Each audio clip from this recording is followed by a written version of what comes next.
حي على الفلاح.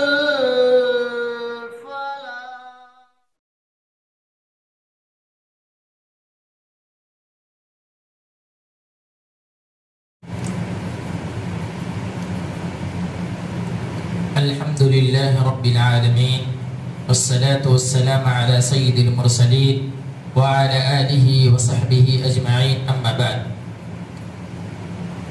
وعن عمر بن الخطاب رضي الله تعالى عنه قال قال رسول الله صلى الله عليه وسلم إن الله يرفع بهذا الكتاب أقواما ويضع به آخرين. رواه مسلم.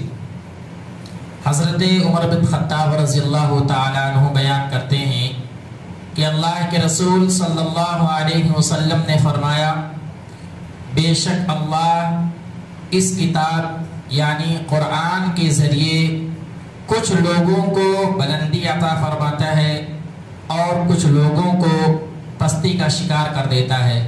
اس حدیث کو حضرت عمر بن خطاب رضی اللہ تعالیٰ عنہ نے بیان فرمایا ہے اور یہ حدیث مسلم شریف میں موجود ہے. اس حدیث کے اندر قرآن پر عمل کرنے والے لوگوں کی اہمیت و فضیلت کو بتلایا گیا ہے کہ اگر کوئی شخص قرآن کو مضبوطی سے تھامے رکھتا ہے، قرآن کو پڑھتا ہے اور پڑھنے کے ساتھ ساتھ اسی کے مطابق اپنی زندگی گزارتا ہے، تو اسی قرآن کے ذریعے اللہ رب العالمین اس کو عزت دیتا ہے، اس کے درجات کو بلند کرتا ہے. اور اگر کوئی آدمی قرآن کو چھوڑ دیتا ہے، اس کے مطابق اپنی زندگی نہیں گزارتا ہے، قرآن کی تلاوت نہیں کرتا ہے، تو اس کے نتیجے میں رب کائنات اس کو پستی کا شکار کر دیتا ہے. ہم اور آپ کے سامنے بہت ساری ایسی مثالیں ہیں. صحابہ کرام رضوان اللہ عنہم اجمعین جن کو دنیا کے اندر ہی اللہ رب العالمین نے خود قرآن مجید میں کہہ دیا رضی اللہ عنہم ورضوا عنہ کہ اللہ رب العالمین ان سے راضی ہو گیا اور وہ رب العالمین سے راضی ہو گئے. کیوں؟ کیونکہ وہ قرآن کے مطابق اپنی زندگی گزارتے تھے، قرآن کو پڑھتے تھے، قرآن کو اپنے سینے سے لگاتے تھے اور جو ہے قرآن کے مطابق اپنی زندگی گزارتے تھے. اسی طریقے سے جنگ بدر کا واقعہ 313 تھے اور اس کے مقابل میں 1000 لشکر، 1000 کی فوج تھی اور وہ بھی اسلحے کے ساتھ، ساری چیزیں موجود ہیں، پھر بھی یہ لوگ قرآن والے تھے اور قرآن کے مطابق اپنی زندگی گزارتے تھے، قرآن کو پڑھتے تھے، قرآن کو اپنی سینوں سے لگائے ہوئے تھے، جس کے بنا پر رب العالمین نے انہیں شکست نہیں دی بلکہ فتح یابی دی اور 1000 لشکر جو تھی ان کے سامنے وہ شکست یافتہ ہوئی.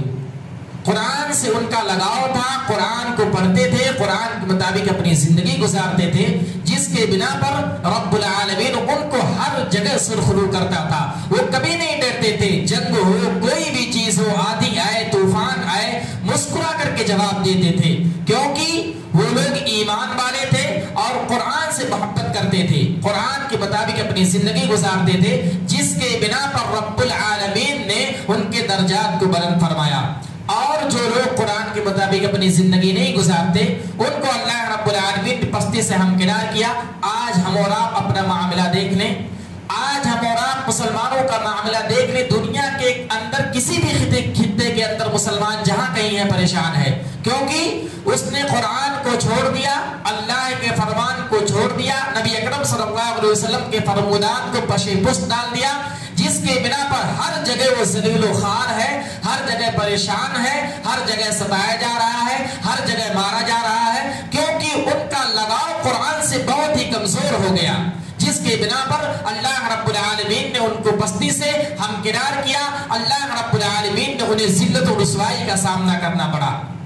اور اسی طریقے سے اللہ کے نبی صلی اللہ علیہ وسلم کی حدیث ہے کہ اگر کوئی جماعت مسجد کے اندر یا کسی بھی جگہ بیٹھ کر کے قرآن کی تلاوت کرتی ہے، قرآن کو پڑھتی ہے، قرآن کے بارے میں بحث و مباحثہ کرتی ہے، تو رب العالمین ان کا تذکرہ فرشتوں کے درمیان کرتا ہے، ان کے بارے میں ذکر کرتا ہے، ان کے بارے میں باتیں کرتا ہے فرشتوں کے درمیان. وہ فرشتے دل سے کبھی گناہ اور غلطی سرزد نہیں ہوتی ہے. یسبحون اللیل والنہار لا یفترون. وہ فرشتے ایسے ہیں جو دن اور رات اللہ رب العالمین کی تسبیح بیان کرتے ہیں اور کبھی تھکتے نہیں ہیں. ہم اور آپ اس دنیا کے اندر کارنامہ کرتے ہیں, کوئی اچھا کام کر دیتے ہیں, کبھی اخبار میں نام آتا ہے, کبھی نیوز میں نام آ جاتا ہے تو ہم بہت زیادہ خوش ہوتے ہیں. کیوں؟ کیونکہ ہمارا نام ہو گیا, ہمیں ایوارڈ سے نوازا گیا, ہمیں انعامات دیے گئے.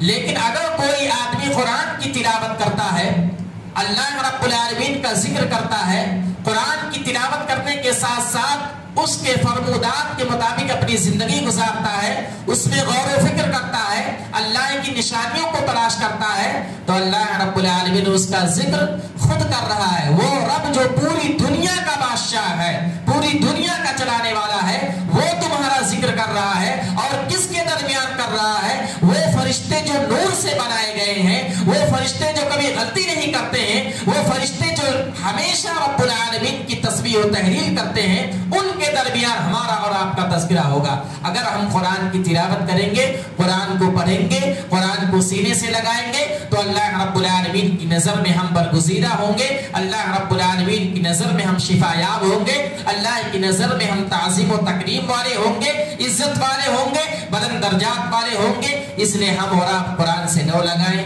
قرآن کی تلاوت کریں, قرآن کو بار بار پڑھیں, گھر کے اندر کہیں بھی رہیں قرآن کو پڑھیں, قرآن کی تلاوت کریں, قرآن کو سمجھیں, قرآن کے مطابق اپنی زندگی گزاریں. اسی میں ہم اور آپ کی بھلائی ہے, اسی میں ہم اور آپ کی کامیابی ہے. آخر میں اللہ رب العالمین سے دعا ہے کہ اللہ رب العالمین تو ہمارے دل کے اندر قرآن کی تئی محبت پیدا فرما. اے اللہ رب العالمین تو ہمیں قرآن کی تلاوت کرنے کی توفیق عطا فرما اور اس کے ذریعہ سے ہماری درجات کو بلند فرما. اے اللہ رب العالمین, ہم آج ہمارا معاشرہ, آج ہمارے مسلمان ہر جگہ پریشان حال ہیں. اللہ رب العالمین تو ان کے دل کے اندر توفیق دے کہ وہ قرآن سے لو لگائیں, قرآن کو اپنے سینے سے لگائیں تاکہ ان کے درجات کو بلند کیا جا سکے. اللہ رب العالمین رمضان المبارک کا مہینہ ہے, ہماری عبادتوں کو قبول فرما, ہماری نمازوں کو قبول فرما, ہماری تلاوتوں کو قبول فرما, ہمارے ذکر و اذکار کو قبول فرما. اے اللہ رب العالمین, ہم گنہگار ہیں, خطا کار ہیں, تیرے در کے سوالی ہیں. اللہ رب العالمین تو ہمارے سوالوں کو قبول فرما. اے اللہ رب العالمین, جب تک ہم کو اس دنیا میں رکھ, ایمان و اسلام کی حالت میں رکھ, اور جب ہمارا خاتمہ ہو تو ایمان کی حالت میں ہو. آمین. وآخر دعوانا الحمدللہ رب العالمین. السلام علیکم ورحمۃ اللہ.